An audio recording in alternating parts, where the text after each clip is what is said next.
Now today, I'm going to be talking to you about an amazing human being and how he changed my life. This man right here, his name is Courtney George Murray. And today, you're not going to forget this name, right? And I'll tell you about our journey, how it ended for Courtney, and how it began for me. Now, it says the journey of a business, caregiving, and renewal. So my speech is about leading was broken. But guess what? I'm not broken. I bend, but I didn't break. All right?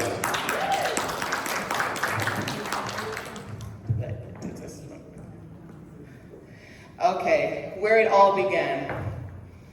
It all began on my third trip to the United States of America. You want to guess where I'm from originally? I'm from Jamaica. Beautiful island of Jamaica, out there in the Caribbean, where many of you want to go right now.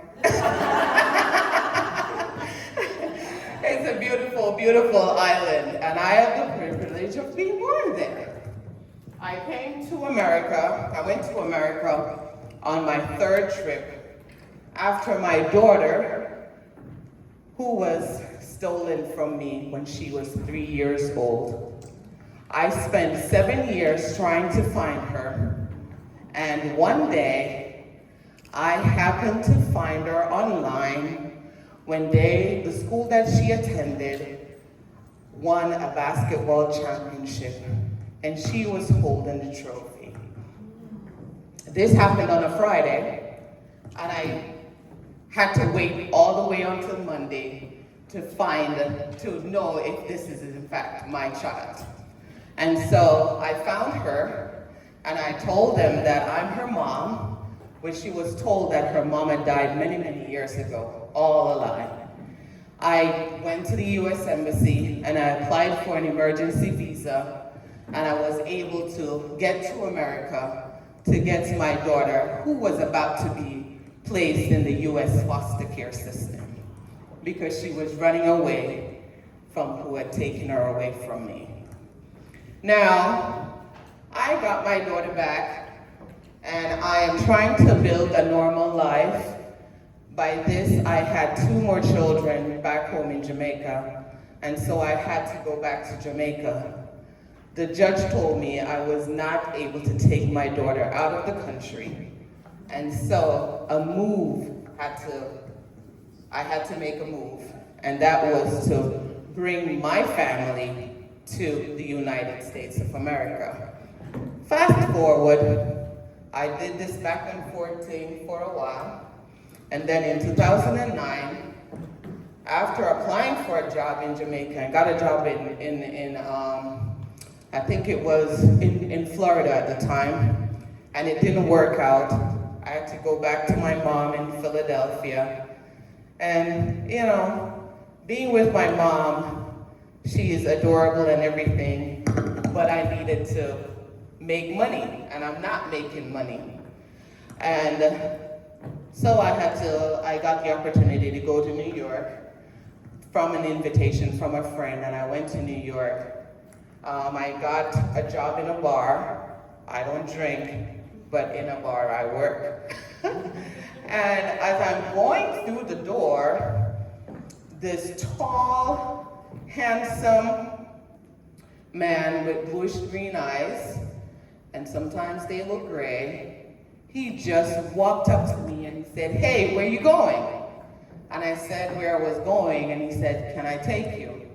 I told him no, and then I walked through the door. But I could feel that this person was watching me, and I turned back to see if he was in fact watching me.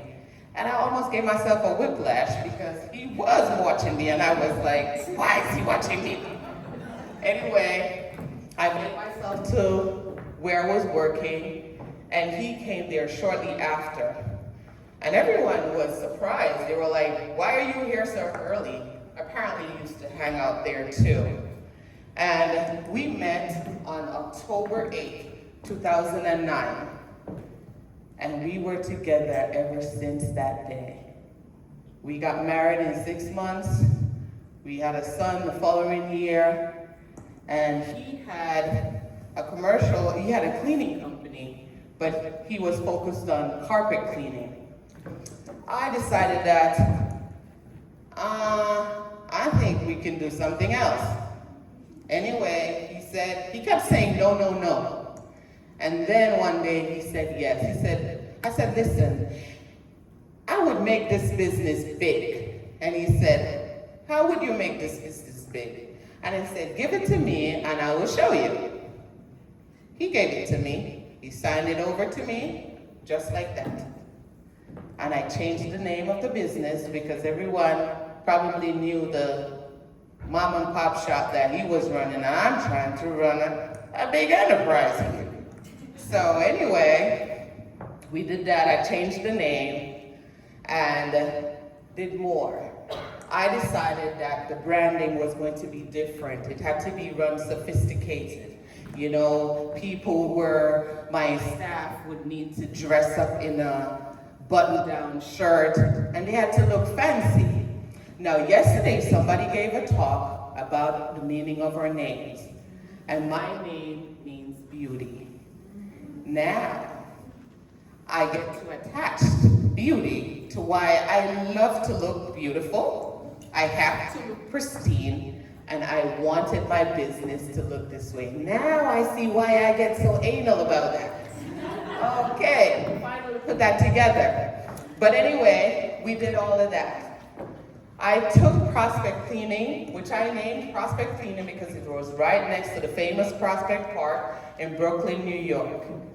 And I doubled my revenue in the first year. We moved from 77,000, and in the first year, I made 177,000. The following year, we went to 340,000. And then a couple years later, we were able to get to the edge of the $1 million mark, but I just couldn't make the hump over. In 2016, I was awarded the top female executive in my industry in 2015. Thank you. And it just blew up and went on from there. I'm not sure why I chose this as the woman. Oh, I remember, because we were talking about women empowerment. So this is the reason why. I just drew a blank right there. And so I posted this. This was the last award ceremony that Courtney accompanied me to. I hold many, many, many awards. I was able to give an estate resolution by the state of New York. I was awarded the best woman-owned business in the state of New York. And then there is this right here. I was able to rank 1001 on the Inc. 5000 list of fastest growing private companies in the entire United States of America. Ain't that something? Showing growth of 651%. I ranked 89 in my industry, 67 in my state. Now, if you know America, New York is a big place, right? And so I'm very, very, very proud of this. Now, the shift from entrepreneur to full-time caregiver was unexpected and deeply human. How do I, now my great oak, Courtney stood at 6'4", lean, handsome, yeah, everything and more. And we built something beautiful together. Then in 2012, Courtney cancer came and knocked at the door. We fought cancer with everything we got, and we kicked its ass then. But guess what? The pandemic came, and we blew up even bigger. I was awarded one of the largest contracts in the state of New York with the New York State Metropolitan Transportation Agency, MTA. This was huge. My country, they went wild. This little girl from Kingston, Jamaica had done that. And so we're making millions and you're doing all these things. And then what? My life changed. Cancer came back and he said, this time you ain't getting away. I decided to step away. And I said, no, you're not gonna beat me because I'm gonna fight again and we're gonna win again. I took a step back from prospect cleaning and I decided that I want to be his caregiver. I did all the research about glioblastoma and I found out that less than 1% of people make it to a year after being diagnosed. I decided that no, Courtney's gonna beat the odds. We went more than a year. We went 18 months, almost 2 years. And I think that was a big win. Courtney was 76 years old. And I, at the time, was 49. So I stood by his side night and day. I slept at the hospital every day. I never missed a checkup, and if the doctor came and I wasn't there, they had to come back. No one was gonna give me second-hand information because I wanted to make sure that I knew everything.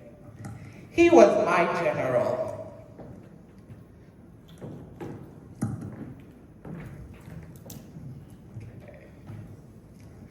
Sacrifice often comes quietly. There are no applause. There are no spotlights. They're just love. Now, I'm going to ask you a question. Have you ever loved somebody so much that you could hear their thoughts before they opened their mouths? Or you could feel their heartbeat through yours? Could you imagine being loved by someone so deeply that you never questioned yourself and wondered if you were loved? Have you had someone giving everything they have in the world just for you? Have you ever had someone never say no to you? Have you ever had someone who was willing to go swimming with dolphins at 75 in the Pacific Ocean without a hesitation? Have you ever had someone go on a hot air balloon ride a day after getting their last chemo? Have you ever had someone say, "You are the best thing that has ever happened to me for over 15 years and never miss a day"? Have you ever had someone bring you flowers every single Sunday from the day they met you until the day they got sick and couldn't walk anymore? You know what? I have. I had someone that loved me. Only God loved me more. I had someone who believed in me. I had someone who cherished me. I had someone who gave it all for me. Before Courtney died, he asked me to do one thing. He said, "Ingrid, you're the best thing that has ever happened to me. I'm glad I get to say to you again and again." He told me this every year for 15 years.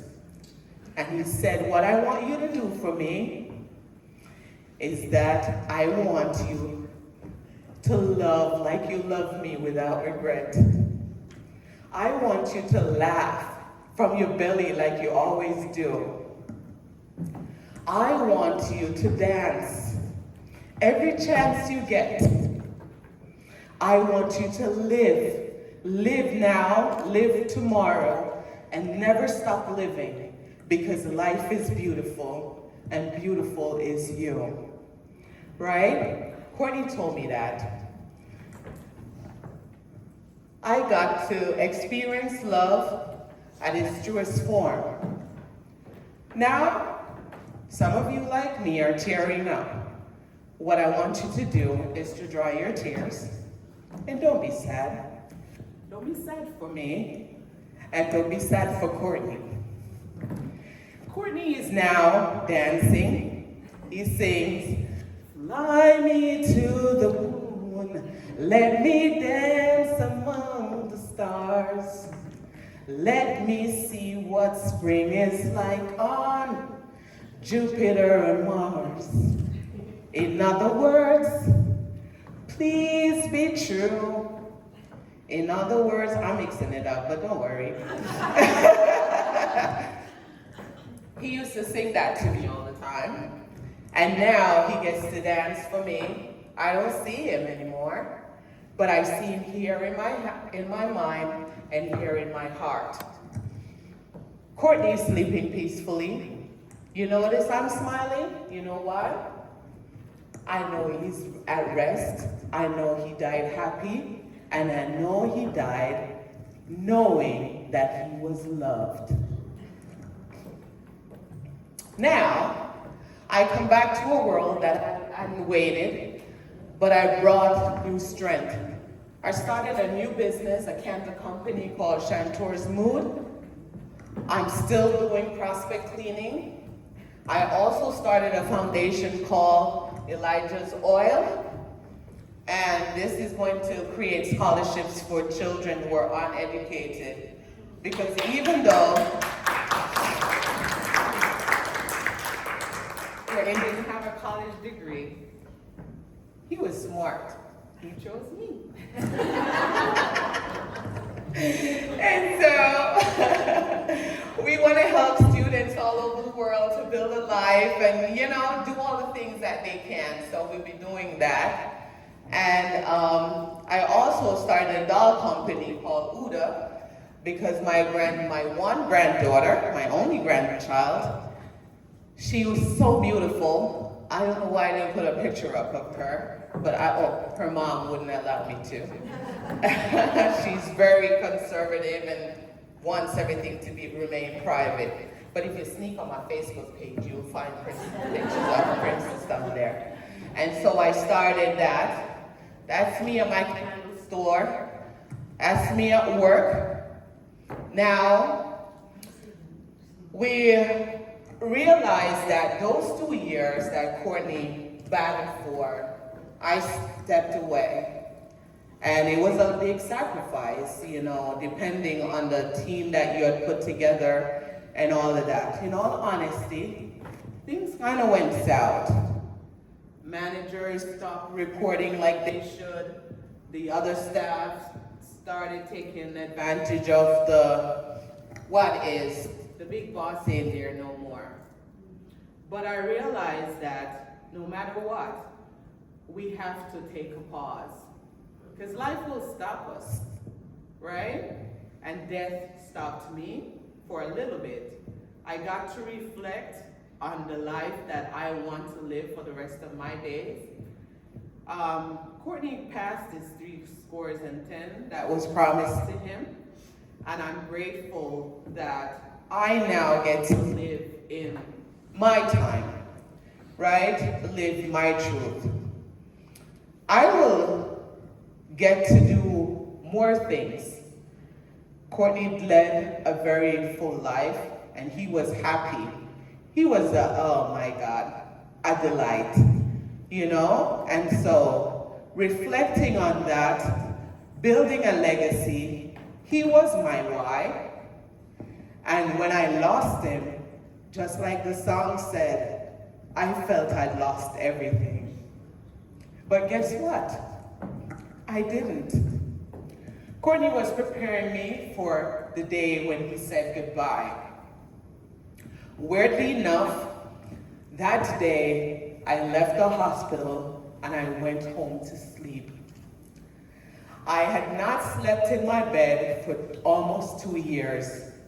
And for some reason that day, I just had to go home to sleep. I said to the nurse, I'm leaving. And she said, you are? She was shocked because I'd never let Courtney sleep by himself. And that's the day he died. I was mad. Why you left me when I wasn't there? And I realized that he did that just for me. He sacrificed up to the very last day. I didn't get to say goodbye like I normally would, but that's exactly how he wanted. He did not want to hear me say, bye, babe. No. Because what? He's gone, but it wasn't a goodbye. You know, I'm leaving this world today, but I need you to carry on. Carry on the legacy we've built. Carry on the teachings that we were able to extend to other people. And the love that I learned came because I was willing to open my heart up.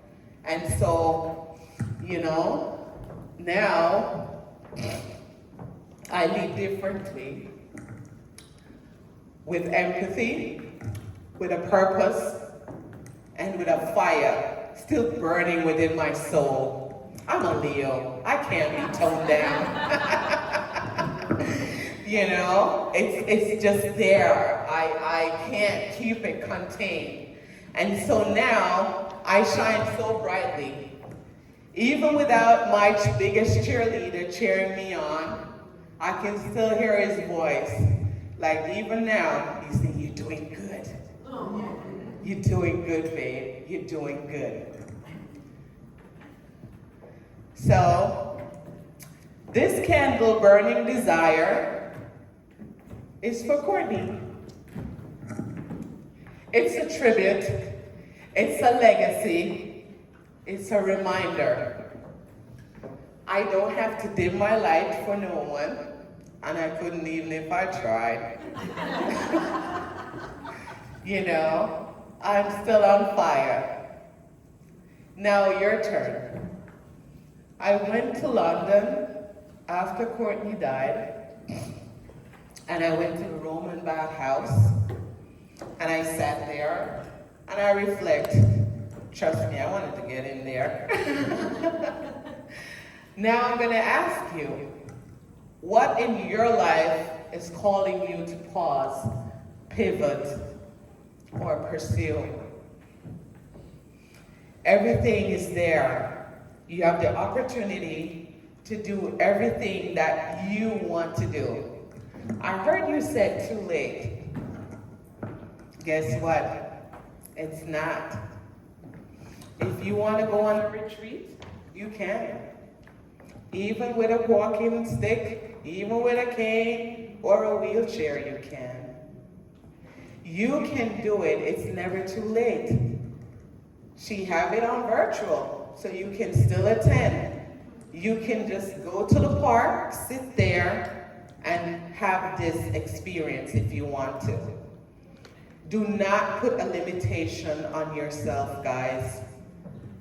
Your imagination is, oh my God, if you allow it to go, it will take you places. Be open, be open, be open, be open. They say time heals.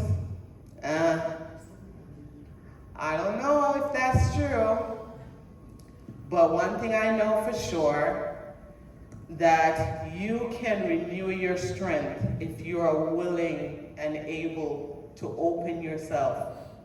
And you can, everyone is able to. Just allow yourself to be free. Right? And so, In closing, you witnessed a little part of my fire, and I thank you. I will continue to dance. I may not dance with Courtney. It might be with somebody else. Because guess what? My heart didn't close when Courtney died. It opened. Bless you, God. It rejuvenated, it revived. And I'm open to the new experience that is out there for me. And I'm going to enjoy it with every fiber in my bones. Now my kids are grown, and we're going to have the time of our life. We started that, so it doesn't end there. When I buried Courtney in Cypress Hill in Brooklyn, New York, I left his body there, but not his soul. His soul stays with me, and I get to have the joy of knowing that I was loved, and I experienced it at its truest form. And I hope you guys get to experience it too. Thank you.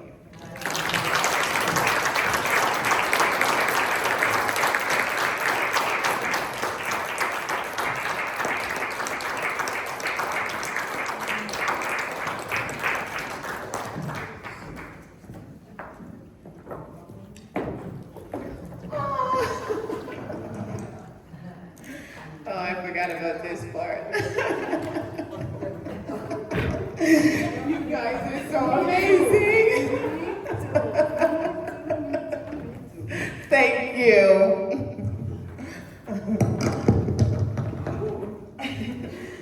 You're a true warrior. Thank you. And I think today you've showed us the true power of resilience and strength, right? And if you believe in yourself, you can do wonders. Oh, yes. Thank you so much for sharing your story with all of us. Thank you. Congratulations.